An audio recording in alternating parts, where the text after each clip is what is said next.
Okay. All right. Can you talk? Say, Yes, I can talk. Yeah. G'day, mate. Good day, mate. All right. There we go. Hey, you, and welcome. My name is Mike.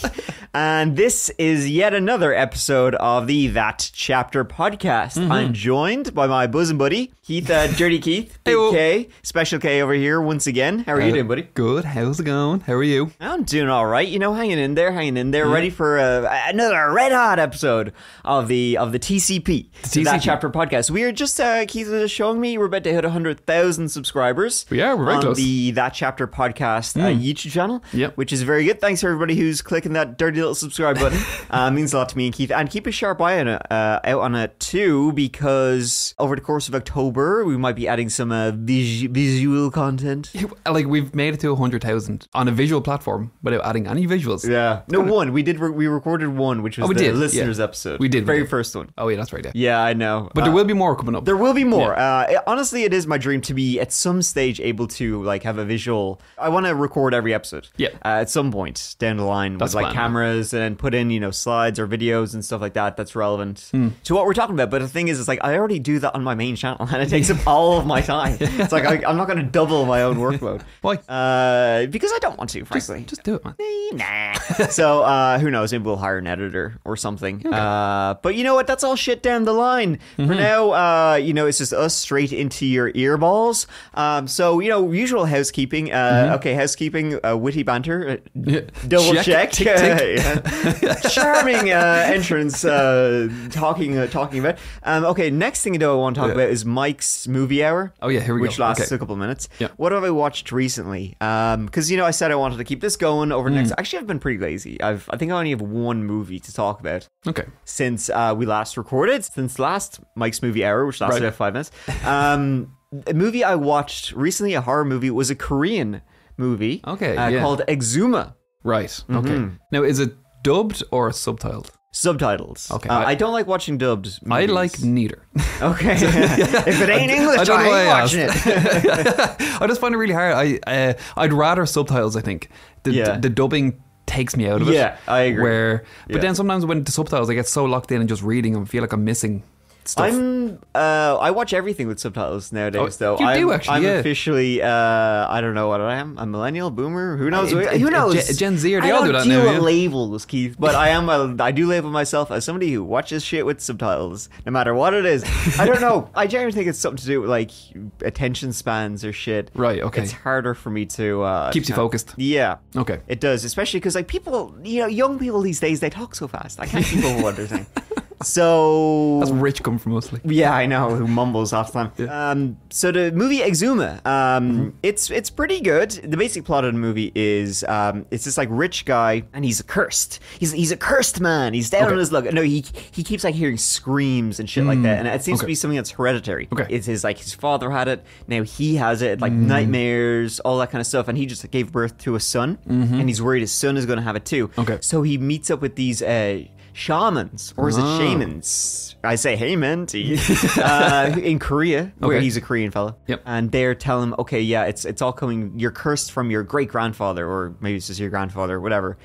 We need to rebury. We need to dig him up and like bless his remains. Yeah. Blah, blah, blah, blah. He wasn't buried in very feng shui way. Okay. That's literally what happened. He's not very comfortable down there. Exactly. Okay. And they say his grave was not feng shui. Oh, okay. I don't even know what that means. Yeah, neither do I. It's something to do with like how fancy. shit's laid out. Okay. Yeah, people say apartments and stuff are feng shui. Folks, why don't you write into the That Chapter podcast? Just a shout out where you're listening to us from right now, your radio, whatever it is, and we'll hear you. Yeah, or leave a comment, because I'm not going to Google it. Yeah. I don't even know how to spell it. You can leave a comment. I'm probably not going to read it.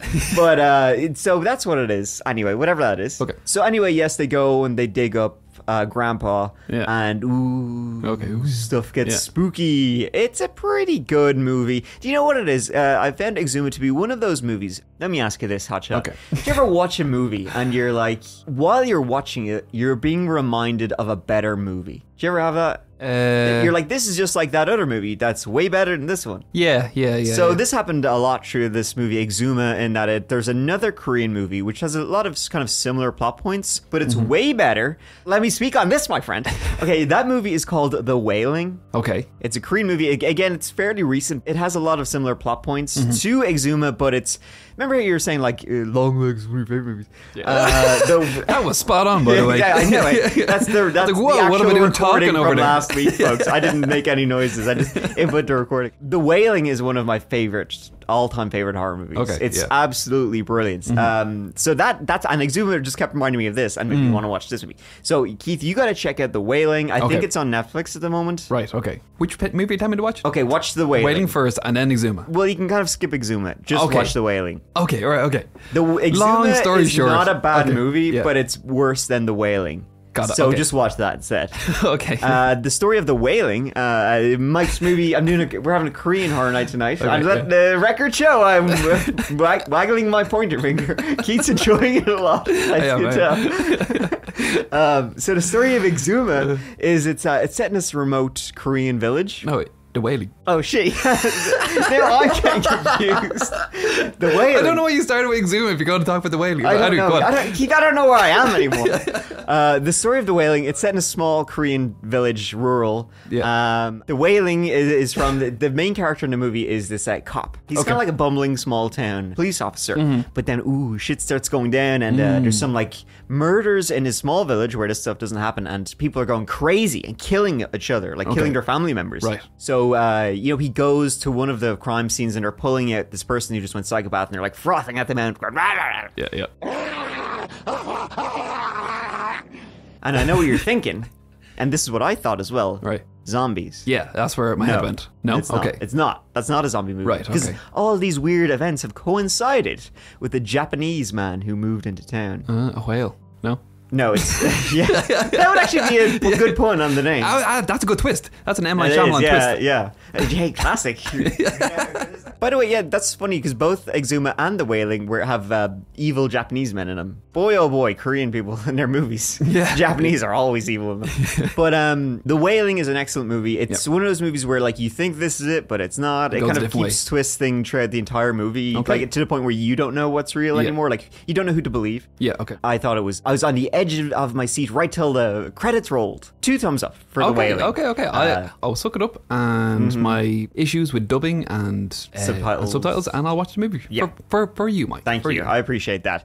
All right, so that's Mike's movie review done for another week. Keith, what's going on with you? Why don't you speak on something? I have a funny story. Okay. So, as you know, I'm sure many of the listeners know that I've had spooky things happening within the house.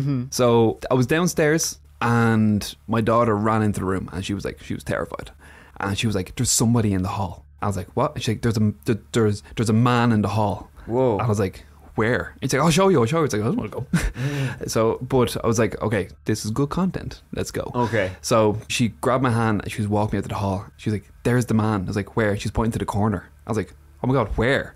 And she's like, the dark man. I was like, where? I was like, and then she pointed up and it was this big daddy long legs. She was like, the daddy's up there. I was like, oh, okay. You got me. So we got like long legs tied Oh, in long here. leg, okay. And Yeah. so is all the ghost activity, it's just your house is infested with long legs It's and just not the cool Nicolas Cage kind? It's just a giant daddy long legs. Damn. All right. But well, I thought it was pretty funny. there you go. So not a real ghost story for this week. You just got long legs. Daddy Maybe long next legs. week. Daddy-o long legs. All right. Well, today we got a serial killer, my friend. A serial killer from Canada to America. He's got. Why? Did you ever wonder why like serial killers often you refer to them as their tree names? Like it's always like Yeah, that's true. Yeah. John Wayne Gacy. Yeah. The others. I just know Jeffrey Dahmer though. I don't know his second name. Jeffrey. Killer Dahmer. Jeffrey Killer Dahmer. Yeah, exactly. Of course.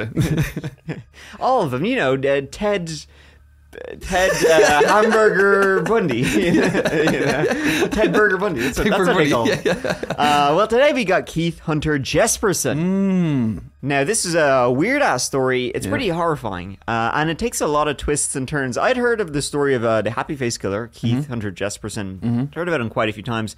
So this is our first deep dive into his story, and it's wilder, actually, than I ever imagined. It's a doozy. It's really crazy, and that, in fact, a good chunk of the story doesn't even involve him. It involves this insane couple living in, like, Oregon. Yeah, it's wild. So let's give it a go. Yeah, there's a guy giving Keith a bad name. I know. Well, he's Keith. You're Keith. So that's true. We do have a difference here. That's true. It's the same spelling, but I mean, we haven't got that many famous Keiths out there. Oh man. So we have. I'm trying to think of what are the Keith. Keith Moon. He was the drummer for the Who, but he accidentally drove over his driver. So Killer Keiths abound. It seems. Yeah, so he's not a great. That's not a great Keith. Model. You want to? But then there's also Keith Richards, but he literally did so many drugs that he pickled himself. Yeah, which is kind of it's kind of badass, I guess. Damn. After that, I'm stumped. Well, you know what? You can get yourself among them. So you got in the pantheon of Keiths. You got good company. All right. So the other Keith Hunter Jesperson, was born in Chilliwack, British Columbia, Canada, on April 6th, 1955, to parents Les and Gladys Jesperson. By the age of 5, he had already started to torture and kill small animals he managed to trap, including gophers, crows, cats, and dogs. He was wasting no time here. He was no tire kicker. I would say, maybe just before we get into it a little bit, because there is a bit of a trigger warning, because the animal abuse is quite... That's a good point. Yeah, yes. So just be warned, folks. Actually, especially over my next few sentences. If animal abuse is something that bothers you. So one of Keith's favorite things to do to them was literally nail the animal to a wall and throw knives at them. Sometimes he would take 2 cats and use wire to fix their tails together before hanging them up and letting them fight till one of them was dead, which is incredibly cruel. Well, I don't even think we need to say it. It's fricked up. Yeah. And I doubt he rewarded the survivors with freedom, neither. Another deeply unsettling incident illustrated just how toxic an environment Keith was raised in when he threw a cat across the pavement in front of his dad, Les, and then he strangled the cat to death. Les was heard bragging to his friends about it. Did you see what my kid just did? Did you see that? That's crazy shit. Man, it was pretty obvious Keith was going to be a serial killer from basically day one. Oh yeah, big time. He was one sick kid. Yeah. So Daddy Les, as you probably guessed, was an all-around piece of shit. In addition to being an abusive drunk, often drinking until he blacked out, Les was a proud misogynist and openly mocked his family, taking care to be especially cruel to the women in his life. Les paid little attention to Keith growing up, something that would deeply affect Keith in the worst possible way. The only time he did get attention was when he did something bad, like when he killed a cat, leading Keith to do progressively worse things to maintain, "No, poor daddy, pay attention to me, I'm gonna murder more animals." Keith would later recount that his earliest memory was of rolling a rock down a hill and accidentally hitting his little brother, Brad, in the head and making him bleed profusely. Whenever Keith talked about his childhood, it would inevitably feature some act of violence. He also recounted a time that his father took him out to their greenhouse and intentionally electrocuted him. And his father doesn't dispute that it happened, by the way, just the voltage that was used. Les says it was only 20 volts, when Keith said it was a bit different, being 220. That's some difference. Yeah, slight difference there. Either way, it wasn't good. And it wasn't just physical abuse. Keith's father even managed to financially abuse his kids by charging them room and board to live in his house. And Keith, the real kicker, discovered years later that Les had charged him more rent and continued to charge him rent beyond his siblings. Just another kick in the teeth. Wow, it's like, you freaking son of a bitch. No, yeah. What a dick. Yeah. But yeah, his whole family was seriously messed up. In one of the books I read, it mentioned that Les's brother, so Keith's uncle, he was committed to a insane asylum, and after trying to kill himself by hammering a nail into his own skull. Wow, that's brutal. That's gnarly. Literally the worst method of suicide I think I've ever heard. Yeah. But yeah, Les, he was a real piece of work. He was an expert in both physical and also psychological abuse. There was actually another incident with electricity where Les told young Keith to go pee in a fence, which turned out to be an electric fence. Which, yeah, that's a classic prank for sure, but definitely not one to pull on your own kid, especially when they're that young.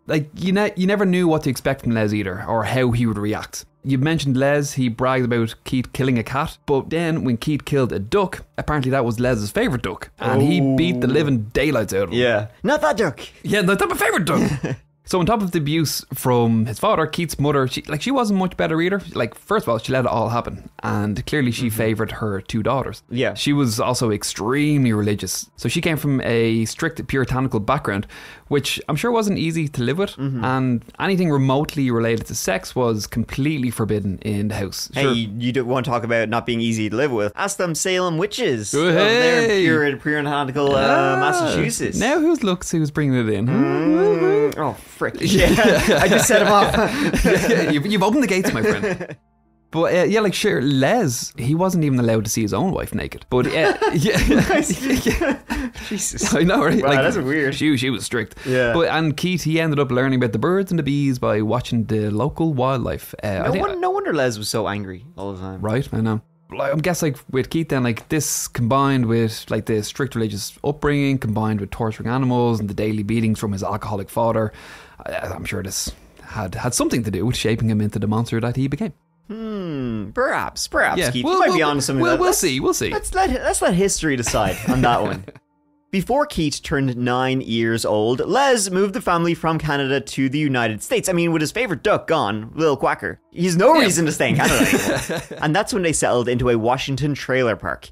Keith hated the move, and in particular his new school where he was bullied relentlessly for his size. Not because he was smaller, but in fact he was a big old boy, leading him to spend most of his time playing alone.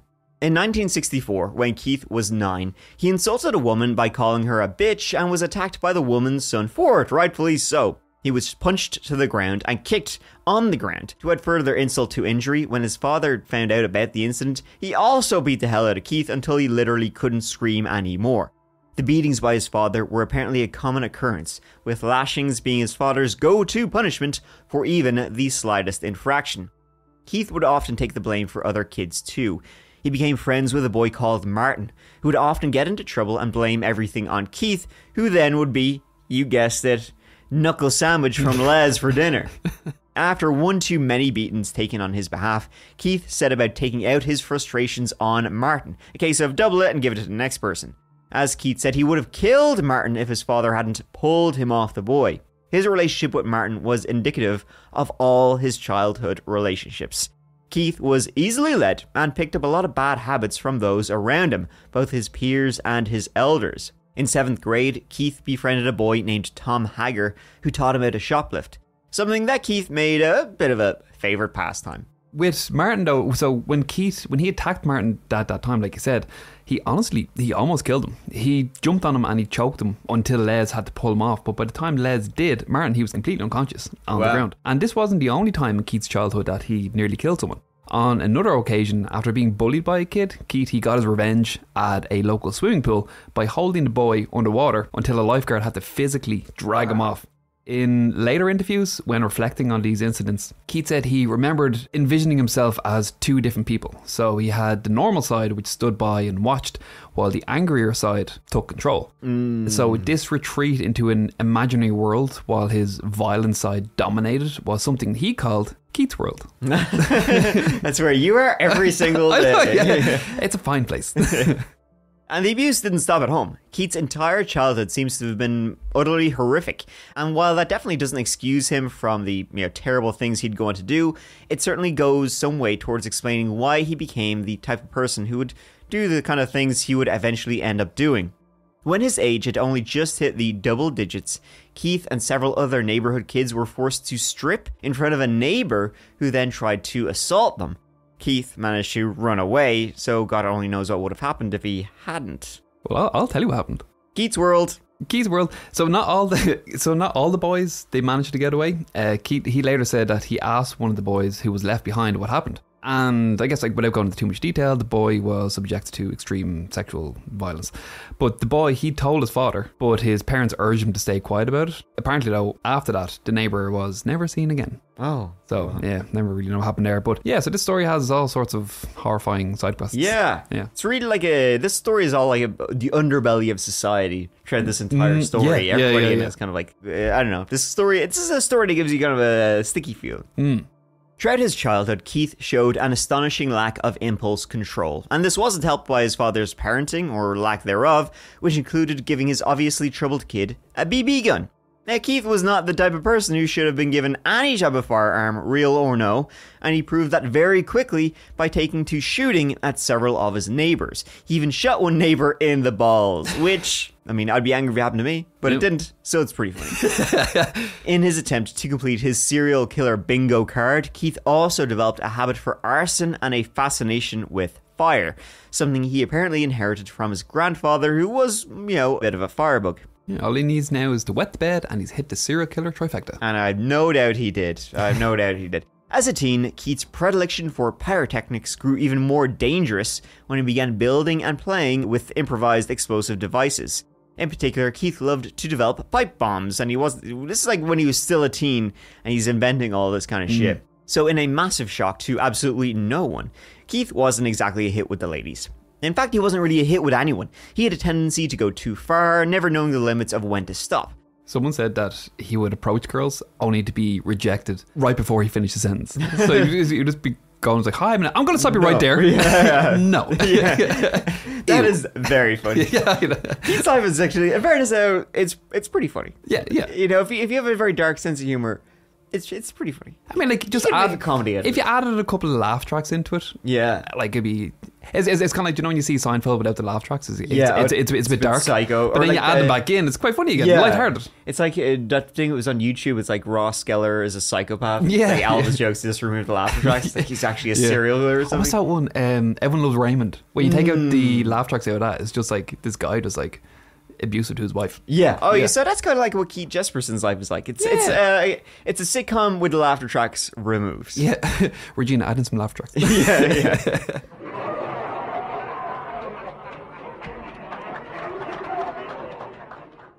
After isolating himself through his, extreme behaviors and unpredictable mood swings, Keith spent most of his time with his dog, Duke. Good boy, Duke. That was a lab retriever and Keith's best friend. Not being the sharpest card in the deck, Keith saw no irony in how much he loved a dog compared to the animals he had tortured as a young boy. Keith's one and only true friendship, however, was to come to a violent end. And it did at the hands of his scumbag dad, Les.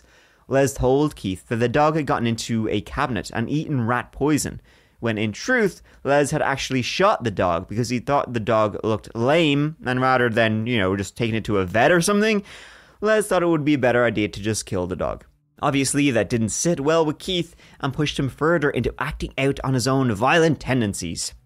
Somehow, despite having an IQ of basically just said of the double digits, Keith managed to graduate from high school. His father, though, refused to let him go to college and instead sent him to find work, insisting that his son was too stupid to go to college. Keith did eventually get away from his home and away from his parents. When his mother, Gladys, died in 1985, when Keith was 30 years old, he said he felt nothing and never felt the need to grieve for her, which sounds about right. Yeah. He once had dreams of becoming a Mountie. Back in Canada. So that was his goal in life. But those dreams literally came crashing down when he fell 25 feet from the top rope in gym class, landing on the hardwood floor. And he badly injured his foot, to the point where he had multiple torn ligaments. And this left him with a limp for the rest of the school year. So combined with his large frame, this earned him the nickname Igor. That's pretty good. We're just adding the laugh track just there. Yeah. What a knee slapper. Keith, you've done it again. What a funny story. A year after his mom, Gladys Jesperson, died, Keith managed to snag himself a wife, courting and marrying a woman named Rose, with whom he would have 3 children. Their marriage wasn't great. Somehow, up until his 30s, Keith had been able to keep the worst of his violent urges under wraps. That was until, because boy oh boy, when Keith was 35, he just let him rip. Keith had taken up work as a long-haul truck driver, working for a company operating out of Cheney, Washington. Going state to state, transporting various goods, it was a good gig for Keith. Too good of a gig. For those of you who maybe watched some of my videos, you might remember the story of Robert Rhodes. I covered a couple of months back, and it follows a very same pattern of truck driver serial killer. It seems like a good occupation. Oh, the best. Yeah. The best. For being a serial killer. Yeah. Hell yeah. Yeah. That and door-to-door salesman. Or traveling salesman. And yeah. what was the other one? There was like shoe tailor. Remember you did up a list of God, yeah. the jobs that serial killers have? Yeah, it was basically... One was like shoe fixer man or something. Yeah, one was weird. weird. Yeah, it was a shoe repair guy. But yeah, the majority of them were just jobs that kind of take you around a place. And then Jobs that take you around. You don't need to and settle in give one you- place. Yeah, and give you power like cop and all Yes, stuff like that. Yeah. So, let's begin with the real story of when the happy face killer was born. 23-year-old Tanya Bennett was the opposite of Keith Jesperson in every single way. Outgoing and friendly to a fault, she could and would start up a conversation with absolutely anyone. Her tendency to chat to anyone at all worried her family because she seemed to have no barriers, and given her habit of going to bars just to meet new people, that could be a real issue if she ever came across the wrong person. And so, dear listener, I'm sure you know where this is going, but boy oh boy, you really don't know where this is going. No. Trust me, you don't. It's wild. Like, the first time I read through this, I was like, I know where this is going. And I was way off. It was right till the end. I was like, oh, okay. That's it. Hey, listen, this is like watching The Wailing, reading this story to tie it back in. Oh, okay. Yeah, I see what you did there. Madonna Loving Tanya disappeared on January 21st, 1990, after last being seen playing pool with a few guys she'd met that evening in a bar just outside of Portland, Oregon. Her family weren't immediately overly concerned, as Tanya was an adult after all, but after hearing nothing from her after 2 days, well, that was unusual. The same day Tanya's mother reported her missing, a woman's body was found. The body was so severely beaten that it was impossible to identify who this was, and it had been dumped in Columbia Gorge, which is a scenic area east of Portland. The beating was pre-mortem and was followed by an especially violent sexual assault, but the official cause of death was strangulation. Detectives found little blood at the dump site to indicate who could have done such a horrific thing to Tanya. One unusual thing that stood out right away to investigators was that someone had taken the time to cut the button fly section away from Tanya's jeans, with a severed piece nowhere to be found. So detectives thought the killer must have, taken it with them, perhaps as a trophy, cutting off a little button from her jeans. So with very little to go on, and in an effort to put a name on the Jane Doe found in Columbia Gorge, investigators put out several press notices that included an appeal on the local TV. Tanya's sister, Michelle, was watching the TV that day, and as soon as the officer showed items of this Jane Doe's clothing, Michelle knew they belonged to her sister. That button fly section is a pretty significant part of this story. At the time, there were two main theories. The one, as you mentioned, it was taken as a trophy, but the other was it was removed to prevent investigators from finding DNA or fingerprints or whatever. But what's important, though, is that information, it wasn't publicly known at the time, so it wasn't released out by newspapers. So just keep that in mind. Yeah, exactly. Only the killer would know he'd taken the button. So just a few days into February 1990, police received 2 anonymous letters from a woman claiming to know who killed Tanya Bennett. The anonymity, however, didn't last too long, and it was revealed that the writer of the letters was a 57-year-old woman named Laverne Pavlinak. Pavlinak insisted that she knew who had killed Tanya, because it was none other than her live-in boyfriend, 39-year-old John Sosnovsky. Sosnovsky was an abusive alcoholic, a parolee, and it wasn't a great stretch of imagination to think he could be capable of doing the horrible murder of Tanya Bennett. His previous legal troubles had mostly been DUI related, but regardless, police who handled the call took the claims seriously and began looking into John Sosnovsky as a suspect. Investigators needed far more, however, than just the word of a tipster, and told Laverne that they needed evidence to back up her claims of John being the killer. The couple were interviewed separately several times, and while Laverne insisted that John was responsible, John himself swore he had nothing to do with Tanya's death.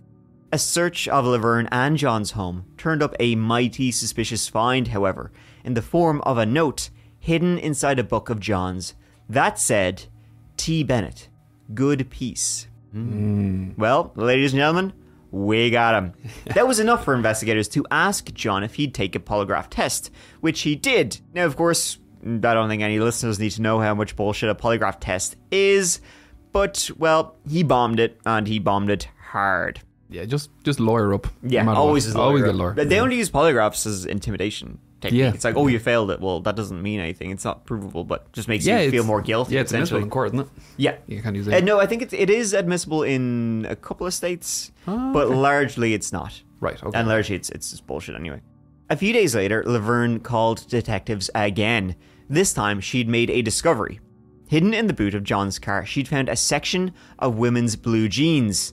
The same buttonfly section that had been cut from Tanya's jeans. As far as investigators were concerned, they were headed for a home run. They just had to wait for the results to come back from forensics, and they would have Tanya's murder solved. Only problem was, the jeans were not a match. They were from a different pair of jeans. Laverne had fabricated the evidence in an attempt to implicate John. Laverne was desperate to get away from John, and this was the only way she could think of to do it. Like, instead of just breaking up with him or dumping him, Just leave. Nope, I'm gonna pretend he's a horrible murderer. It's like, what? Like I understand the circumstance when like they're so abusive, you can't get away from them, but there has to be a better way than this. Yeah, absolutely. So, without physical evidence and no eyewitnesses, though, Laverne's insistence that John was the killer was not enough to arrest John Sosnowski, even though he remained their primary suspect. This wasn't the first time that Laverne did this either. Tried to frame somebody? John, yeah, Oh, she had a history of implicating John, her boyfriend, in unsolved crimes. So she previously told the FBI that he was involved in a bank robbery and would frequently complain to his probation officer as well that he was drinking too much. So there was a trend going here. Yeah, like an unsolved murder come up and you're like, oh, John did it. Take him away. I know, I did it. But they were together for like a decade. Hey, listen, when you just can't get away. So then, out of nowhere, Laverne called detectives one last time and told them she wanted to meet them as it was, quote, correction time. They agreed and met with her at her home, where she recounted the murder of Tanya Bennett once again, but this time, she was there. Yet Laverne was now claiming that on the night Tanya was murdered, John had called her and asked her to meet him because he needed her help. She met him in the car park of a truck stop, where he was hiding between two trucks, with Tanya's body wrapped up in a blanket or a tarp or something. She then helped him to take the body out to Columbia Gorge and dump it on an embankment alongside the Columbia River. Laverne was now not only accusing John, but also implicating herself as an accessory after the fact. Now, the story, however, once again, didn't quite match up. There were a few issues with it, such as Tanya having been seen playing pool with two men, neither of which were John, at a bar 25 miles from where she said John had met her. After learning this, I just remembered, of course, she changed her story again, this time claiming Tanya was alive and went with the couple willingly. She thought John was just going to sleep with her, but he ended up strangling her instead. Yeah, at this point, she was, in her story, she was heavily involved in the murder. Yeah. So she said that she held the rope around Tanya's neck while John raped her, and then he murdered her, before then helping John to dispose of the body. Yeah. It's like, wow, you want to fry for some reason? It's like, what? Detectives, however, were still understandably unsure. She'd lied one too many times for them to take anything she said at face value. Detectives devised a couple of tests for Laverne. First, they had her recount the entire confession again, only this time in the presence of her daughter. To their surprise, not a bother on her. She full steam ahead. She was grand. So then they decided to test whether she really knew, any of this story was true. They asked her to take them to where she and John had dumped the body. And this was something that had not been made public. Yeah, this seems like a far better test than the first one of, tell us what happened again. Did you and John kill her? Yeah. Oh, well, I'm sure have ideas. Oh, damn. Shit. But there was another thing that investigators did around this time. They installed a hidden recording device in their home to try and capture some incriminating statements. Yeah. Now, they didn't get any, but they did record Laverne trying to convince John that he was involved in the murder. Don't you remember, Don? You were there, you killed her, you were wearing your red jumper. Literally, at one point, John could be heard saying on the recording, I don't remember going to the gorge, dumping no body, for God's sake. So trying to gaslight him into believing he's a killer. It's hilarious, just picturing Laverne is like, oh, hey, do you remember killing that woman? Yeah, Tom, do you remember that? do. Yeah, come on. You were there. Don't complain. Of course you remember. You horribly murdered her after raping her, and I was there, and I helped strangle her, and then we remember this? Just speak into the lamp over there. Yeah, exactly. Say it very loudly that you remember.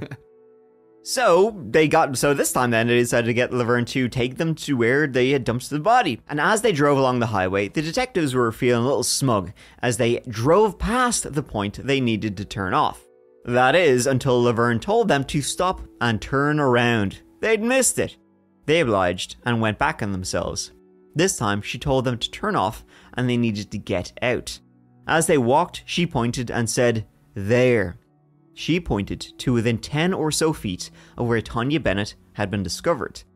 That was finally enough. I mean, at this point, just arrest them to get them out of your hair. Fine. Right. If you want it so bad, you did it. That was finally enough for an arrest warrant, not only for John, but also Laverne.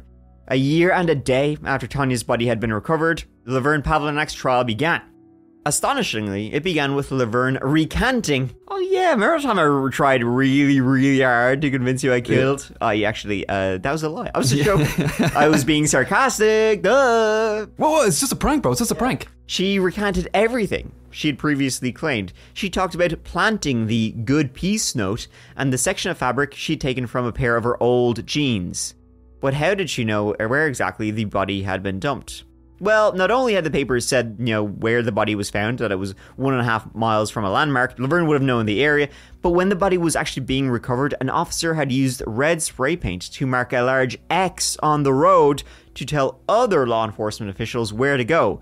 So basically, Laverne just seen a big X on the road. She's like, well, it's probably around here. Yeah, right. But then, as Laverne's trial was in full flow, workers at a truck stop in Livingston, Montana, 800 miles away, contacted authorities about a suspicious piece of graffiti they'd found in the bathroom, which read, "I killed Tanya Bennett, Jan 21, 1990 in Portland, Oregon. I beat her to death, raped her, and I loved it. Yes, I'm sick, but I enjoy myself too. People took the blame, and I'm free." End of little message.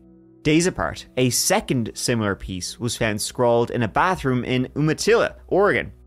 The defense were aware of the existence of the graffiti confession, but it was ruled to have no evidentiary value and ultimately deemed to be inadmissible, which sort of makes sense. I mean, anybody could have written that. That shit probably happens all the time. Yeah, it's fair enough. Yeah. I mean, you get all sorts of... Absolutely, yeah.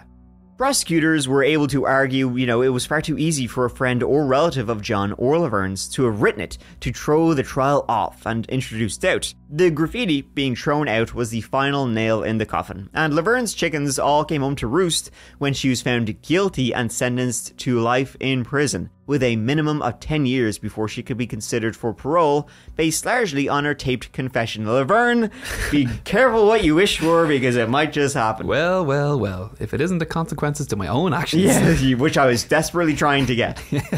John's legal team clearly saw the writing on the wall. Well, metaphorically anyway, not the actual writing, which was on bathroom stalls on those walls. With Laverne being hit hard with the stick of justice, it was almost impossible to imagine a world in which John wasn't headed for the eternal sleep juice. So John's defense advised him, take a plea. No contest to the murder and kidnapping charges in exchange for avoiding the death penalty. It meant accepting life in prison without parole, even though John was still insistent he'd been framed by his goddamn girlfriend. The literal framer was also admitting that she'd framed him, and she herself was now sentenced to life in prison. It is insane. Yeah. In March of 1991, John was sentenced. Over the next few years, the couple maintained their innocence, but without some astonishing new evidence, there was just no way the state was going to admit they'd made a mistake. Regardless of Laverne's admittedly beyond stupid false confession, there had to have been also a whole host of procedural errors for her to have been able to get the information that allowed her to make her claims appear authentic. Right? Like, that's... How did she know about the den button? Exactly. I thought only the killer would have known that, Keith. Exactly. Yeah, so that piece of evidence, it can't have been made... It couldn't be put in the newspapers. Yeah, the fact that the button was cut off the jeans. So it wasn't put in... There's no way anybody outside of the investigation would have known of that. Yeah, like, I had to look myself. I couldn't find that in newspapers. But even just, like, from a detective or police standpoint, that's a crazy thing to put out in the newspapers. So it definitely feels like she was being fed information by police in order to get this confession out of her. Now, Laverne, she did say that she learned details of the crime from newspaper articles. I think that was more to do with the location. It was like a body was found near a certain landmark. Yeah. And when she got to it, you mentioned the X, and then also she said when she got there as well, there was like a bush that was like kind of pushed over or kind of trampled on, which was obviously detectives kind of going through the whole time. Yeah. So it was kind of obvious over there. But there was also, she also said that she read a search warrant without the police noticing. Oh. It's one of those things, like, did she read it without the police noticing, or was it left there for her to read? You know? So- Yeah, exactly. I'm just going to accidentally leave this right in front of you, Laverne. Right, yeah, with don't read it, please. Yeah, well, like a little picture poking out the bottom, like. Yeah. I was going to leave the room for like 20 minutes. Yeah, exactly. Enjoy. But then suddenly, in 1994, beginning with the Beaverton Court, which is an Oregon courthouse, and then progressing a few weeks later to a newspaper, several handwritten letters were received that claimed to be from Tanya's real killer. The letters, much like their graffiti, would have been thrown straight into the bin, only for the author to have included several details that piqued the interest of detectives, as well as being written in a very similar style of handwriting to the bathroom graffiti. In place of an identifiable signature, the writer and professed killer signed off each letter with a crude smiley face doodle. It gave the press and the police the then unidentified killer a name they would go by: the Happy Face Killer, a moniker the writer happily adopted. Even more disturbingly, the writer wasn't only claiming to be responsible for Tanya's murder, but also another 5 whole murders after that. He not only named several details, including specific locations, but he appeared to be bragging about it. Detectives quickly found the locations mentioned did actually correspond to several ongoing investigations. That meant the possibility of the author being a friend of John or Laverne's, simply trying to, throw doubt on their convictions, was becoming more and more remote. This guy was speaking the true. On March 11th, 1995, 41-year-old Julie Ann Winningham's naked body was found having been brutally strangled to death in Washougal, Washington. Her body was found among heavy foliage alongside the Columbia River, much like that of Tanya Bennett. This was a dump site and not the location of her murder.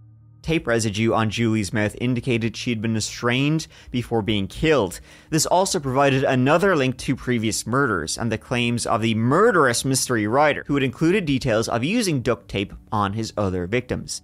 An exam by the Clark County Medical Examiner found that Julie had been raped before being killed. The rape kit also gave detectives samples to test against future suspects. Julie's fingerprints provided an identification, and as soon as the terrible news was broken and detectives questioned Julie's grieving mother about who she thought could have done this to her daughter, she was quick to point them in a very specific direction. Julie's fiancé, an enormous man who Julie had introduced to her mother as Chris 2 weeks earlier. Officers had a hard time finding Chris. No one seemed to know him. Then they got an unexpected breakthrough when detectives learned Julie had recently sold her car. When they found a bill of sale, it had been signed by a witness, Julie's fiancé. Only this time he had signed it with his real name and not a happy little face. It was none other than Keith Hunter Jesperson. A quick search of police databases turned up nothing on Keith. It's crazy that Keith wasn't already in the police database. So in April 1990, so 5 years before Julianne, but only 4 months after Tanya's murder, Keith, he stopped at a shopping centre parking lot in California on his way to a construction job in Sacramento. So he struck up a conversation with a 21-year-old woman who was nursing her child at the time. Keith, he offered to buy her a beer, which she accepted. Sure, why not? And then she got in the car with him and they drove to a park. It was at that point then he forced her to perform oral sex on him. When she tried to leave, he put her in a headlock and attempted to snap her neck. So he only stopped when the child in the back seat started crying. So he let her go. But she immediately went to the police and filed assault charges. They tracked him down to a local rest stop, but Keith somehow managed to convince the detectives that she was lying.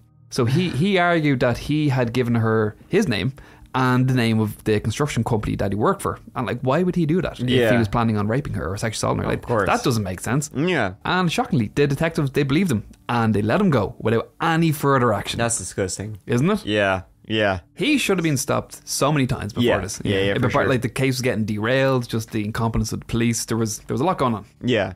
So with the aid of his employers at the truck driver company handing over Keith's itinerary, he was picked up pretty quickly for questioning in New Mexico. They interviewed Keith for 5 hours and obtained both hair and blood samples. In the interview, Keith admitted that he had dated Julie, but insisted he hadn't seen her since they'd argued and she'd stormed off. The interviewing detectives knew that something was a little bit off about Keith, but with no confession or hard evidence to implicate him, investigators were forced to let Keith go free.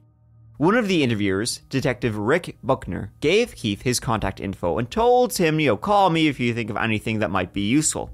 Buckner then, expecting maybe a cursory call to see how the investigation was going, even Detective Buckner was shocked when he got a voicemail a couple of days after the interview in which Keith said simply, "You were right, I want to turn myself in."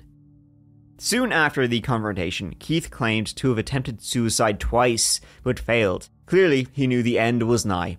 Then, in another call to Detective Buckner, Keith openly and readily confessed to killing Julie.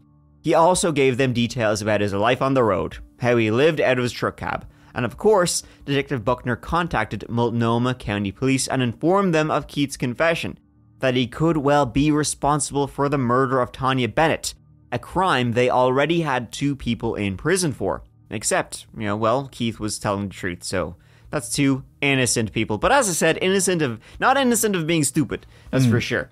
Keith's confession to Buckner, and now Multnomah Police, was further backed up by a letter his brother Brad had turned over to the authorities. In the letter, Keith again claimed responsibility for Tanya and Julie's deaths, as well as several other women in various states across America, 8 in total, beginning with Tanya Bennett. When forensic experts compared the letter to his brother to those written by the Happy Face Killer, they were a clear match. Investigators were even able to get a DNA match between the letters. It was now clear Keith was the killer they had been looking for the whole time. His second murder took place between July and August of 1992, when Keith was 37 years old. He raped and murdered a woman in Blythe, California. She was officially Jane Doe, but since has unofficially been named Claudia, based on Keith's memory of the events. When he began his killing spree here, it was as if he had really reverted back to his childhood behaviour of torturing animals. Only now, his victims, they were obviously human. Yeah. For example, with Claudia, he'd kept her captive for days, subjecting her to various forms of abuse, and then in her final hours, he strangled her until she blacked out. Then he waited for her to regain consciousness, only to do it again and again and again until she just never woke up. So he was just torturing, playing with it was horrible. That same year, in September, Keith strangled Cynthia Lynn Rose in Turlock, California. He claimed that he had turned her down for sex, and after she'd persisted in chasing him for relations, he lost his temper and he killed her. He later gave details of her murder in a letter to the Oregonian, in which he claimed Cynthia was a sea worker. 2 months later, in November of 1992, Keith notched up his 4th murder in Salem, Oregon, when he strangled Lori Ann Pentland. Keith claimed that she tried to overcharge him for her services, and that had infuriated him. He got another life sentence for Lori's murder. July of 1993 brought Keith's 5th victim and 2nd Jane Doe in Santanella, California. She'd actually been recorded as an overdose, and thanks to her being a street person, no further investigation was pursued.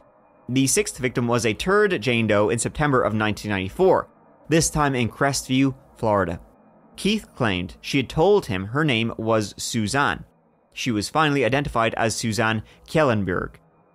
Keith was given another life sentence for her murder in 2024. Wow, this is going right up until today. Yeah, right. He had a bit of a cooling off period during this time. Yeah. So after that murder, he actually set off more than a dozen fires in California, Washington, Nevada, Oregon, and Arizona. Just a little firebug. Just lighting fires. He really enjoyed watching the firefighters try to tackle the blaze that he created, but it never gave him the same thrill or pleasure as killing. So that's why he got back at it. Didn't do it for him. Only give him a half chub. Yeah. Need to get full whack. Keith's penultimate victim was Angela Subriz near Spokane, Washington, in January of 1995. Angela traveled with Keith for a week or so before she got frustrated and asked him to hurry so she could reunite with her partner in Indiana. That alone pissed Keith off, so he raped and then strangled her. His treatment of Angela was particularly violent and showed just how unhinged he was getting. Keith tied Angela's body to his truck and dragged her behind it, even making a special effort to place her face down so he could grind off her face and prints. Jesus. That's... How did nobody notice this? Or, I mean, obviously he did it in a very secluded place where nobody could have seen it, but was he not worried about somebody seeing like a body dangling from... Man, that's grim. Yeah. Angela's body was discovered in September of 1995 based on details given by Keith about where he had left her. He received a life sentence for her murder in 1998. And then finally, of course, his final victim was his own fiancée, Julie Ann Winningham. Keith actually said he really did love Julie, but, well, when he realized she was only after him for his money, he flew into a rage and killed her. How much money do truck drivers must make? Yeah, pretty actually, good dough. yeah. If he believed that. Like, even though his dad was, like, you know, his whole family were, like, piece of shit. His dad, though, I think he was a fairly good businessman, so maybe he had some money from him. Bit of family money. Although I can't imagine him leaving money, so maybe not. Hey, maybe we should give Les a break then. Not so bad, you know? She was the first person he killed that he knew well, and that got him another life sentence. Keith's confession should have been a massive point of celebration for police. However, instead, they were immediately hit with criticism and pressure to release Laverne Pavlinick and John Subnowski. If Keith was guilty, and he was, then there was no way John and Laverne were. They had to be released.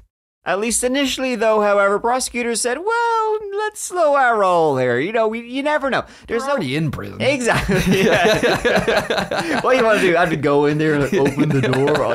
Just think of the paperwork. That seems like a whole thing. They're happy. They like it in there. Yeah, he has to be in there. Yeah. The prosecutors are basically saying, well, there's no evidence they didn't help Keith out, you know? That's fair. There's no evidence they didn't do it. Let's put it that way. But of course, the state just wanted to make sure they weren't going to be sued up the wazoo when this was all over. Pressure finally grew too much, however, when detectives took Keith out to show them where he had dumped Tanya's body. And not only did he take them too close to where, she had been found for comfort, he was also able to show them where he had thrown her purse out of his truck window. After an intensive search, Tanya's purse, complete with driver's license, was found right where Keith said it would be. Sadly, the wheels of justice are very slow when it comes to re-evaluating convictions. The purse, though, was enough to have Laverne and John's case looked into properly. You'd think it would have been already when you're ending two people's lives, but I guess not. Right. Yeah, they were like, we'll look into it properly. Without that purse, even with Keith's conviction, the couple would have likely languished in prison for the rest of their lives. Fortunately, though, Laverne and John were each released after serving 4 years for a crime they didn't commit, but it seems like wish they had. Laverne at least probably deserved to do some of that time just for the lies and not only for the lies, but derailing the case completely. It's incredibly disturbing how her lies took away from the real investigation to the point where, had Keith not messed up by killing someone so close to home, it's likely he would have gone free for far longer and they would have stayed in jail. It's only idle speculation, but without Laverne's interference, Keith maybe would have been caught sooner. He had 5 more years. Like, that was his first victim. Yeah. They were taking credit for. Yeah. So if they hadn't taken credit for it, maybe we could have caught him before he killed, like, the next, 6 people or whatever it was. Yeah. It's hard to know. Like, the police didn't really seem like they were on the ball. That's true, Keith. An astute point, once again. You got me. Fine, Keith. You're right, okay? Jeez. But it is worth mentioning, finally, that Keith, and I'm talking about Keith sitting across from me, has claimed to be responsible for as many as 100... Okay, no, it's not this Keith.